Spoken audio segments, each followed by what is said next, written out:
Vous écoutez le podcast Marketing du cabinet comptable et dans ce 8e épisode intitulé La communication des CPA du Québec, je me suis interrogé sur la vision que les autres ordres comptables peuvent avoir sur le marketing. Dans cette démarche, j'ai souhaité avoir l'avis de nos cousins outre-Atlantique, à savoir les CPA québécois. Et c'est ainsi que Lynn Lortie, vice-présidente Affaires publiques, stratégie, marque et communication de l'Ordre des CPA du Québec, a bien voulu nous partager leur vision du marketing et plus précisément celle de la communication. Alors, vous êtes prêts à apprendre plus sur le Québec? Let's go! Bonjour et bienvenue, je suis Florian Dufour et je suis ravi de vous recevoir sur le podcast Marketing du cabinet comptable. À chaque épisode, je vous propose d'aborder, au travers d'études de cas et d'interviews de confrères, les stratégies et techniques marketing qui fonctionnent dans la profession, pour ainsi vous permettre de faire rayonner à votre tour votre cabinet d'expertise comptable. Bonjour à tous, alors aujourd'hui on reçoit Lynn Lortie qui est vice-présidente de l'Ordre de Québec. Bonjour Lynn. Bonjour, vous allez bien? Bien et vous? Très très bien. Je suis ravi de vous recevoir et sans plus attendre, je vais vous demander si vous pouvez vous présenter auprès de nos auditeurs. Oui, avec plaisir. Oui, Lynn Lortie, je suis vice-présidente Affaires publiques, stratégie de marque, alors branding, et communication pour l'Ordre des CPA du Québec. Je suis aussi, dans mon rôle, présidente du comité de valorisation de la marque, branding, pour le Canada, au niveau national. Dans ce mandat, j'ai comme mission de superviser tout ce qui se fait comme initiative de valorisation de la marque au sein du Canada pour le marché des affaires. C'est un sacré travail. Déjà, je vous félicite pour votre implication. Très intéressant et comme on dit au Québec, pas plate du tout. C'est vrai, c'était sur votre dernière publication que vous aviez faite. Oui, c'est ça. Ça me permet de rebondir sur la question d'après. Quelles actions de communication réalise l'Ordre des comptables professionnels agréés du Québec et en fait à destination de qui? Il y a 2 volets. Si on parle au niveau de ma responsabilité nationale, nous avons un représentant de chacune des provinces qui siège à ce comité et ce comité est responsable de la campagne de publicité nationale, pan-canadienne, donc annuelle. Donc, nous avons à réfléchir à quels sont les enjeux, quel est l'axe que nous allons adopter pour une année spécifique et quelle campagne sera en marché pour l'année spécifique. Dans mon rôle Québec, qui est le rôle principal, alors, je supervise toutes les activités de communication, affaires publiques et stratégie de marque. Donc, je suis responsable de toutes les communications qui s'en vont aux membres. Donc, il y a un volet membres, nos newsletters, nos bulletins aux membres, les communications ponctuelles, tout ce qui est le site web, donc, est sous ma responsabilité. La communication aux membres est clé. C'est très important. Nous sommes un ordre professionnel et d'informer nos membres est primordial. Donc, on a tout le volet information des membres, communication aux membres. On a tout le volet aussi publicité. Donc, tout ce qui est stratégie de marque, valorisation de la marque, au Québec, nous sommes responsables de tout ce qui est la relève, l'attractivité de la relève, comment aller chercher la relève, la campagne relève. Et on a aussi tout le volet réseaux sociaux qui est important.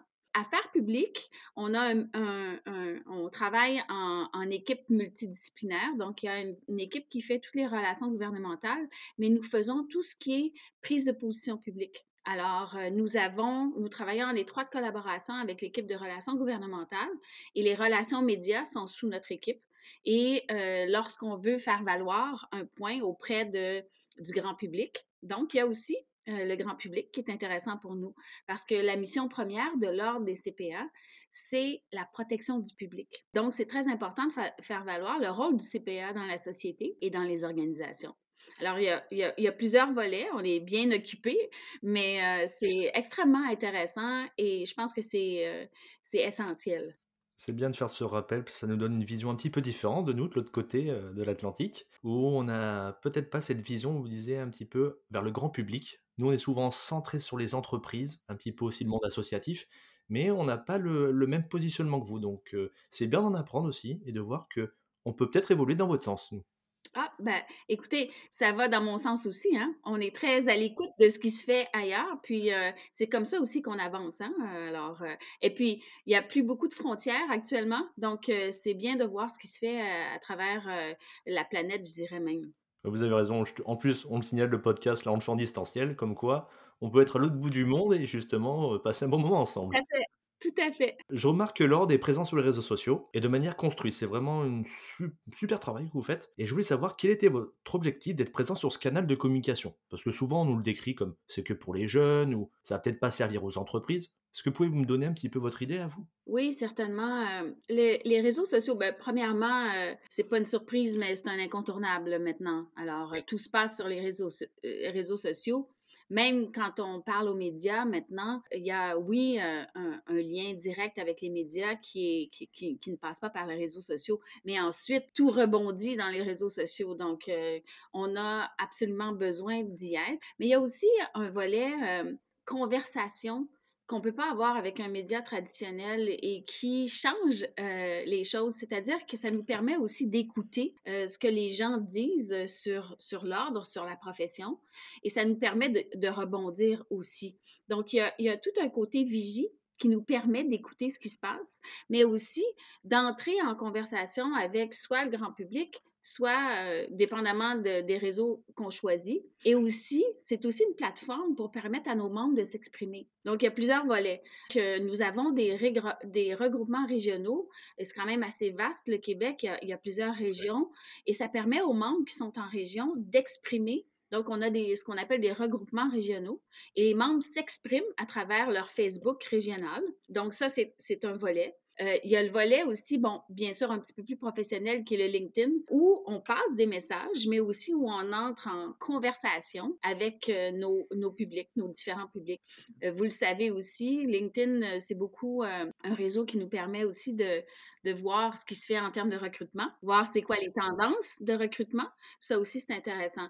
Donc, et bien sûr, quand on veut, je mets mon chapeau très communication, mais quand on veut passer une information, les réseaux sociaux, c'est immédiat, puis ça nous permet de prendre le pouls de ce qui se passe ou même de tester certaines choses. À l'occasion, on le fait. On envoie de l'information ou on envoie un concept et puis on teste nos concepts. Alors, c'est vraiment beaucoup plus dans l'immédiat. Ça nous permet de rester à l'affût de ce qui se dit, de ce qui se fait, mais aussi d'engager une conversation. Et c'est incontournable. On le sait maintenant, là, les relations médias traditionnelles n'existent presque plus. On veut passer une nouvelle, on l'envoie sur Twitter. Ça va beaucoup plus vite. Et on peut tout de suite voir la réaction. Donc, ça change vraiment la donne. La contrepartie, c'est qu'il faut être agile, il faut être informé. On ne peut pas dormir sur une nouvelle, il faut répondre. Et le piège, c'est, étant donné que nous avons une mission de protection du public, bien sûr, il faut faire attention à ce qu'on diffuse, à ce qu'on répond. Donc, ça prend des gens qui comprennent bien l'environnement, qui comprennent bien la mission de l'ordre pour être capable de répondre. Mais on a une équipe quand même multidisciplinaire à l'ordre qui nous permet de faire ça. J'ai quand même une grande équipe aux communications et je suis quand même privilégiée de pouvoir compter sur une équipe d'à peu près 20 personnes, ce qui est beaucoup. Est-ce que ça a modifié votre façon de voir la communication maintenant? Vous avez dû réorganiser peut-être le service, de voir comment vous réagir? C'est plus, on peut plus se permettre de planifier une nouvelle, la fignoler. Il a fallu qu'on change le focus de notre équipe et même le profil des gens qui sont dans notre équipe. Alors, on a beaucoup plus de gens maintenant qui sont dédiés aux réseaux sociaux et qui pensent la nouvelle en fonction des réseaux sociaux et non pas en fonction d'un média traditionnel. Alors oui, entièrement. Ça change les choses. La vigie est super importante. Maintenant, on travaille beaucoup avec Teams. Alors, Teams nous permet d'avoir des groupes de travail en direct à l'interne. Et on a, par exemple, un canal je donne des détails, mais de communication sensible. Alors, des sujets sensibles, on a tout un groupe qui est dédié à ces nouvelles-là et qui fait la vigie. Et en temps réel, on se partage l'information pour être en mesure de pouvoir réagir. Alors oui, ça change complètement. Ça fait plus de 25 ans que je suis dans le domaine des communications. Quand j'ai commencé, j'avais même pas de téléphone cellulaire. J'avais pas de mobile. Alors, ça a complètement changé. Et vous auriez un conseil à me donner, à part, être agile comme vous disiez? Est-ce qu'on pourrait donner à nos auditeurs? Hmm. C'est pas facile parce que Je pense qu'il faut être ouvert et il faut vraiment être à l'affût de ce qui se fait. C'est difficile de réagir tout le temps de façon timely. Ouais, c'est très difficile. Et je dirais, le piège, c'est de vouloir toujours réagir à tout prix. Il faut toujours revenir. Moi, le seul conseil que je donne, c'est il faut toujours revenir à la communication, c'est de la communication. Il faut quand même pas, même si on veut être là à temps tout le temps, il faut quand même prendre un temps de recul sur certains sujets pour être capable d'envoyer une information qui est basée sur les faits et qui est pertinente. Alors, on a tendance, avec les médias sociaux, à vouloir répondre à tout.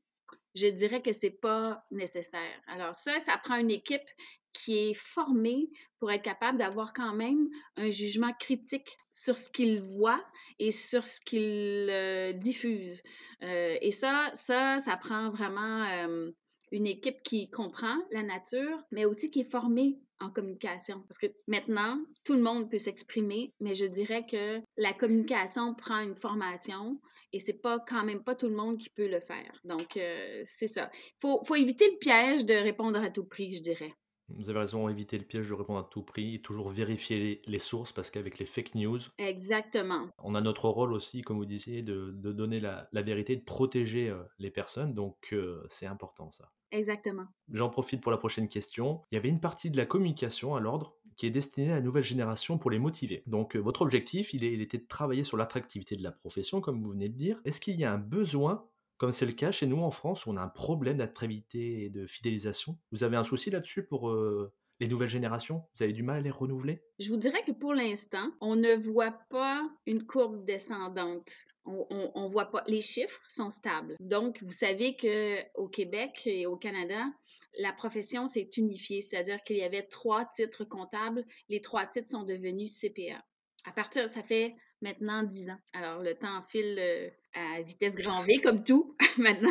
Donc, les chiffres n'ont pas baissé. Cependant, actuellement, on le voit, la pandémie a accéléré ce phénomène-là, je pense, c'est la tendance. C'est-à-dire que, bon, il y a un phénomène de pénurie de la main-d'œuvre. Il y a aussi un phénomène, je vous dirais, en région où il y a tellement de postes disponibles que les jeunes se disent, bof, j'ai un travail payant qui me paye très bien, j'ai un bon salaire, alors pourquoi aller jusqu'au bout de ma formation?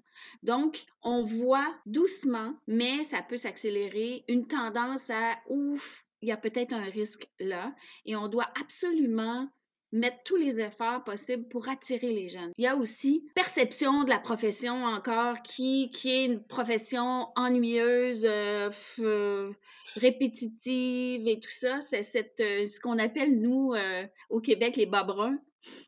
La petite mallette, je m'en vais faire des Excel, c'est pas ça la profession. Et on a, depuis plusieurs années quand même, mais on travaille beaucoup à contrer cette perception qui est absolument erronée. Oui, ça dépend du profil de la personne. Il y a des personnes qui vont préférer rester campées dans un rôle plus traditionnel, mais la profession comptable ouvre les portes à tellement d'opportunités et de profils de carrière différents. Alors, on met beaucoup l'emphase là-dessus.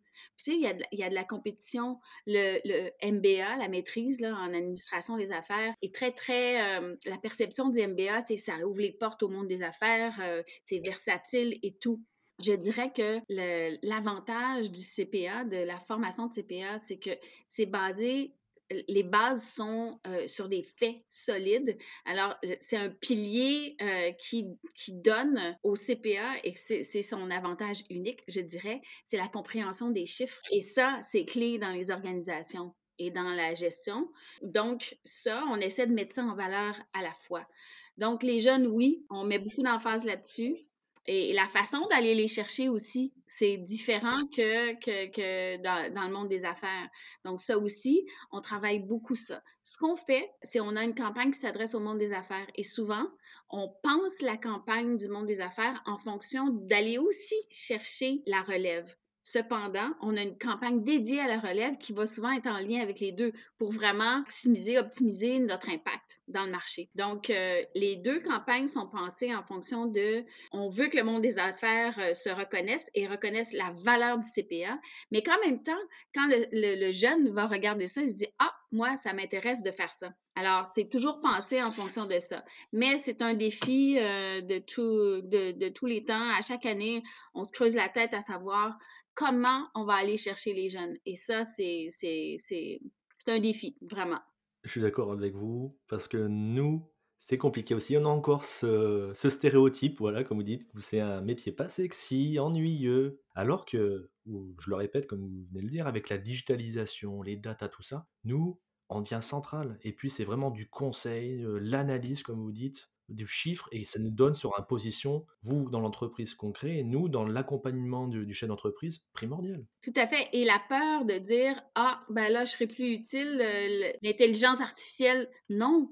Le rôle de conseiller stratégique devient de plus en plus important et c'est encore plus excitant. Alors, c'est fascinant de faire ça. Alors, devenir stratégique, avoir une tête, être visionnaire et tout ça. Donc, on travaille beaucoup ça. Et ce qu'on appelle aussi les soft skills deviennent hyper importants.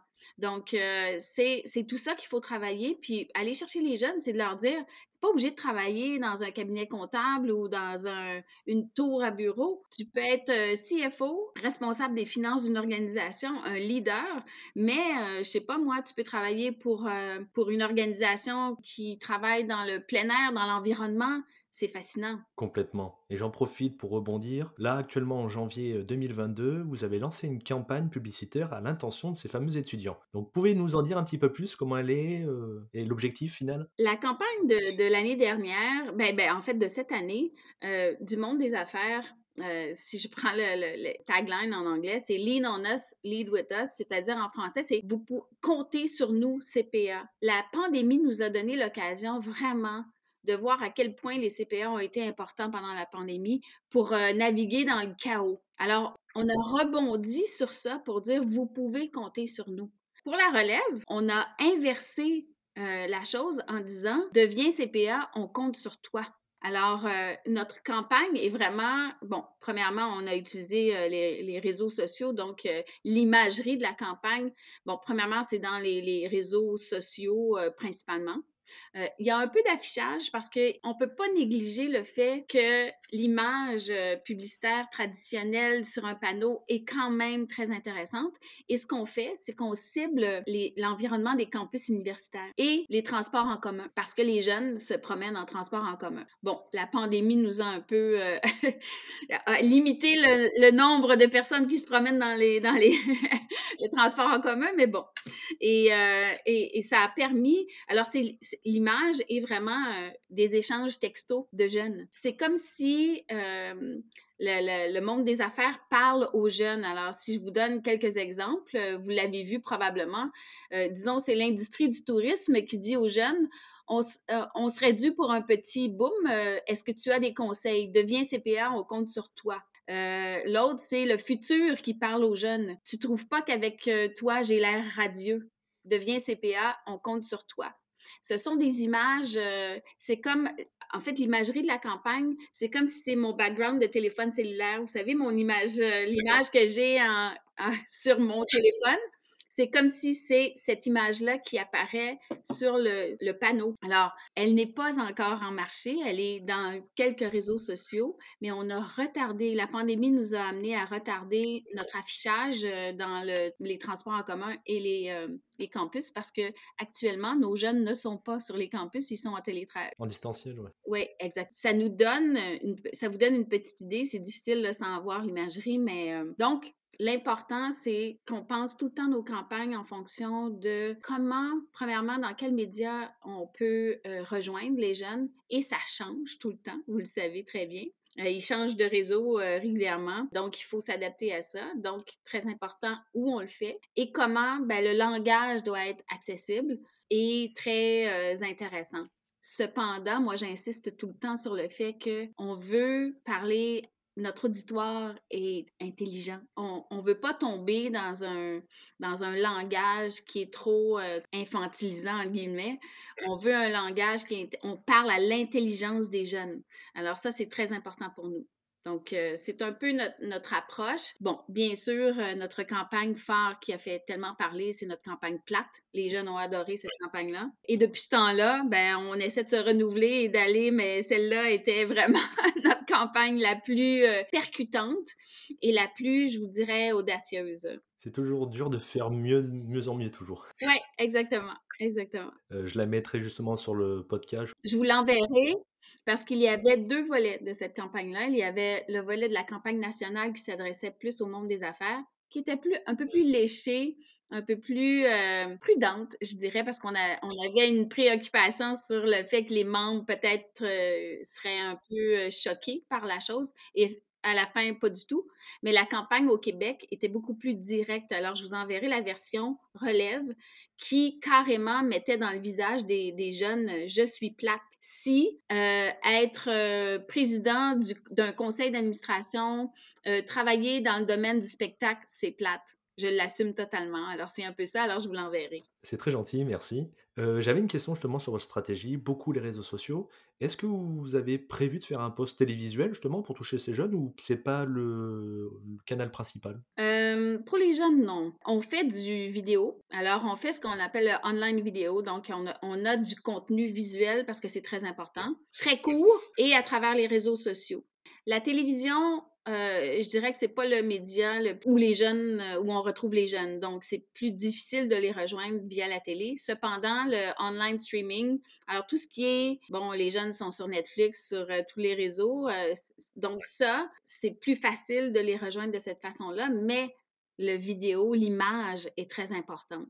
Ça n'a plus besoin d'être une super production, je dirais, mais ça a besoin d'être bien fait, les bons messages et avec le bon environnement. C'est aussi un défi parce que ça va vite et les tendances changent très, très vite. Donc, faut s'adapter. Et puis, encore une fois, ça, c'est toujours un défi. À ce jour, on fonctionne, on est bien entouré. On a des bonnes agences qui comprennent les auditoires auxquels on s'adresse et qui nous amènent à avoir les bonnes approches. D'accord, vous êtes accompagné du coup par des entreprises externes. C'est pas tout fait non plus en interne. Tout à fait. Alors, nous avons plusieurs agences, mais principalement 2. Une pour la campagne qui est la campagne pan-canadienne et une principalement qui nous aide à produire la campagne pour la relève. Bah, c'est du bon travail, ça se repose pas au moins, et ça Non, va pas toujours à du bon tout. espoir. J'en profite du coup pour vous demander, dans la formation initiale pour devenir CPA, le marketing, est-ce qu'il enseignait? Parce que chez nous, je vous le rappelle, il enseignait depuis 2019. Donc avant, on faisait surtout des experts comptables qui sont ultra centrés sur les chiffres. Maintenant, il y a une grosse ouverture sur le management, le marketing. Donc, je voulais avoir votre avis pour voir si c'était différent ou pas. Depuis que les professions sont unifiées, donc il y a un nouveau cursus de formation. Et oui, le marketing est enseigné. Vous avez tout à fait raison, la profession a évolué et si on veut être considéré comme et former des leaders de demain, on n'a plus le choix que de mettre à contribution toute la capacité d'être un influenceur, de bien communiquer, la capacité de comprendre la mise en marché, le marketing. Alors, tous les soft skills, et je dirais, j'ajouterais à ça maintenant, on est en train de revoir notre grille de compétences après ces 10 ans du CPA de demain. Et tout ce qui est ESG, développement durable, est extrêmement important, l'éco-fiscalité et tout ça. N'importe quel leader dans n'importe quel domaine, mais actuellement, doit comprendre tout ce qui est ESG, développement durable. Ça fait partie de la vision de ce qu'est un leader de demain. Alors ça aussi, ça fait partie il va faire partie, là, on est en train de le travailler, de le mettre à jour et c'est extrêmement important. Donc, le management, le marketing, communication sont déjà à même le cursus actuel. Mais bien sûr, c'est pas le cœur de la formation, on s'entend très bien, mais c'est important pour justement être capable de former un gestionnaire de haut niveau. Et qui savent parler à tout le monde justement pour manager son équipe. Exactement, exactement. Est-ce que vous auriez un conseil à donner aux experts comptables français sur la communication? Qu'est-ce qu'il y aurait une seule chose à faire ou à dire? Qu'est-ce que ça serait pour vous? Oh mon Dieu. Elle est pas facile, désolé.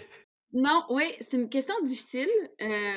Moi, je dirais, je vais renverser la question. Je pense qu'il faut, à la base, être à l'écoute de ce qui se passe dans notre environnement pour comprendre qu'est-ce qu'il faut communiquer.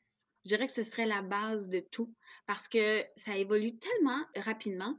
Je dois dire qu'à chaque année, je me pose la question, qu'est-ce qu'on veut atteindre comme objectif? Et puis, la deuxième chose, c'est on a tendance à vouloir dire trop de choses à notre auditoire.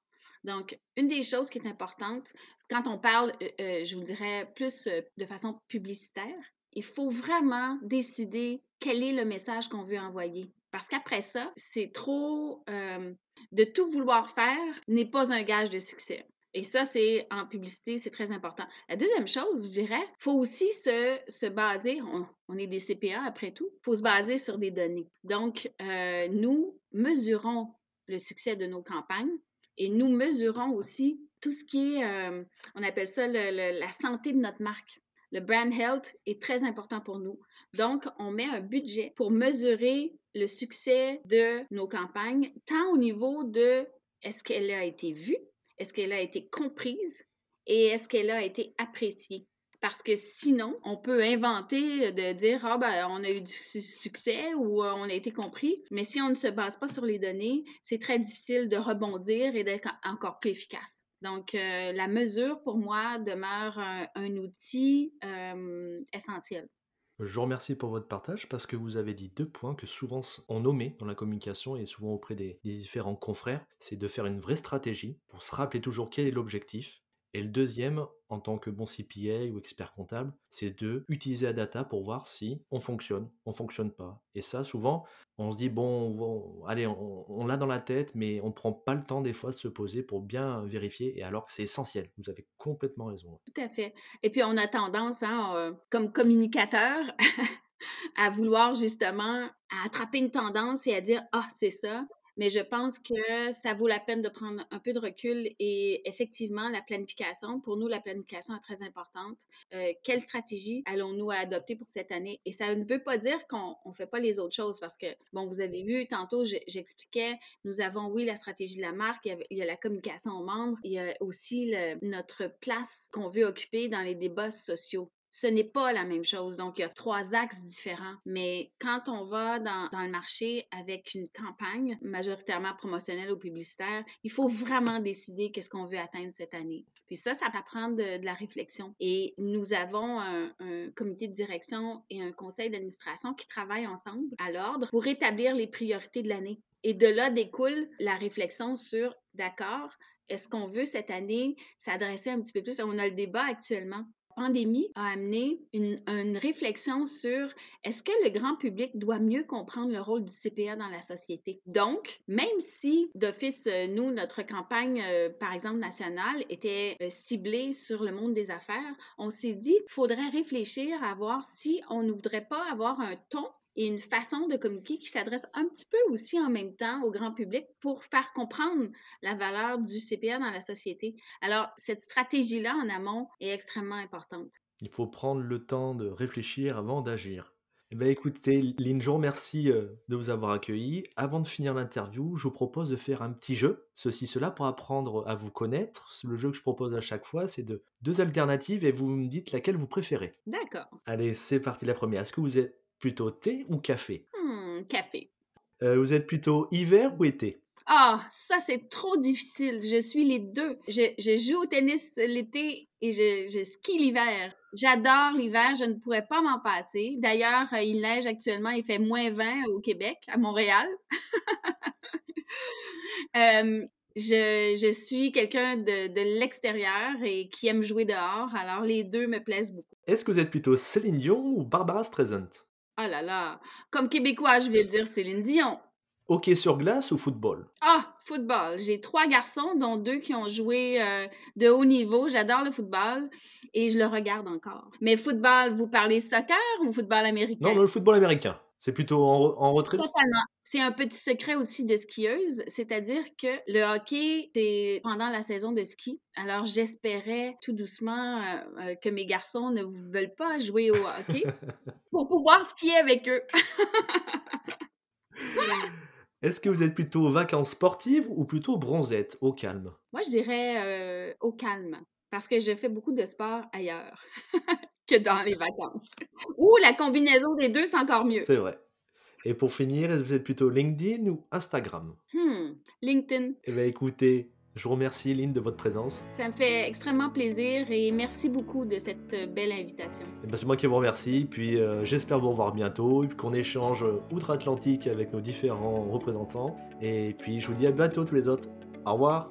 Avec grand plaisir, au revoir. Avant de vous laisser, j'invite les nouveaux auditeurs à s'abonner, pour ainsi être notifiés de la sortie des prochains épisodes. Et pour les auditeurs réguliers du podcast, pensez à laisser un avis 5 étoiles sur votre plateforme d'écoute préférée et parlez du podcast à vos confrères. Cela permettra de soutenir votre fidèle serviteur. Je vous remercie et je vous dis au prochain épisode.